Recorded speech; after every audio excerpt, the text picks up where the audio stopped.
اللہ الرحمن الرحیم۔ معزز سامعین کرام، آج ہم نہایت نازک اور فکر انتشار کے دور سے گزر رہے ہیں۔ امت کا جسم تو زندہ ہے مگر روح سو رہی ہے، شعور بکھرا ہوا ہے اور تربیت کا نظام کھنڈر بنتا جا رہا ہے۔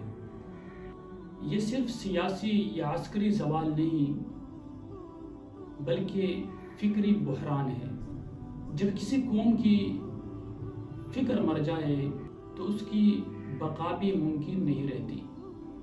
المیہ یہ ہے کہ آج دیندار طبقہ اور تعلیم یافتہ طبقہ ایک دوسرے سے کٹا ہوا ہے۔ ایک کے پاس علم ہے، دوسرے کے پاس روح نہیں، دوسرے کے پاس اخلاص ہے مگر حکمت نہیں۔ حالانکہ وقت کا تقاضا ہے کہ یہ دونوں کنارے ایک فکری پل سے جڑیں، وہ پل جو شریعت کے روشنی میں تعمیر ہو۔ میرے دوستو، اسلام صرف عبادات کا نام نہیں، اسلام ایک جامع نظام تربیت ہے جو جسم، عقل اور نفس تینوں کی اصلاح کرتا ہے۔ لیکن آج تزکیہ نفس یا تو ہم نے صرف رسومات بنا دیا ہے یا بالکل ترک کر دیا ہے۔ یاد رکھیے، تزکیہ نفس ہر دور میں ضروری ہے، یہی انسان کی باطن کی تعمیر کرتا ہے۔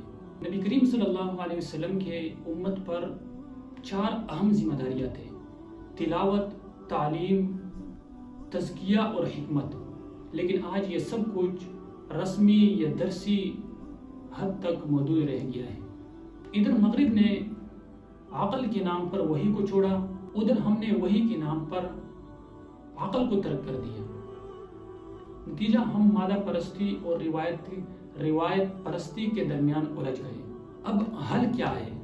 ہمیں قرآن و سنت کے متوازن فکر کی طرف لوٹنا ہوگا جو وقت کے تقاضوں کو سمجھے اور روحانی بنیادوں پر قائم ہو۔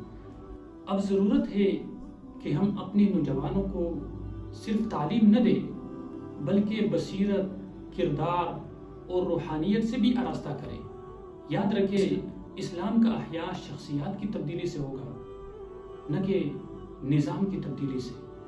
جب فرد بیدار ہوتا ہے تو امت بیدار ہوتی ہے۔ لہٰذا نوجوانوں کو چاہیے کہ دینی علم حاصل کریں، اپنے نفس کا محاسبہ کریں، سچائی، تقوی اور بصیرت اور کردار کی روش اختیار کریں، کیونکہ زندہ فکر وہی ہے جو عمل میں ڈل جائے۔ اللہ تعالی ہمیں وہ شعور اور حکمت اور ہمت عطا کرے جسے ہم امت کے زوال کو عروج میں بدل دیں۔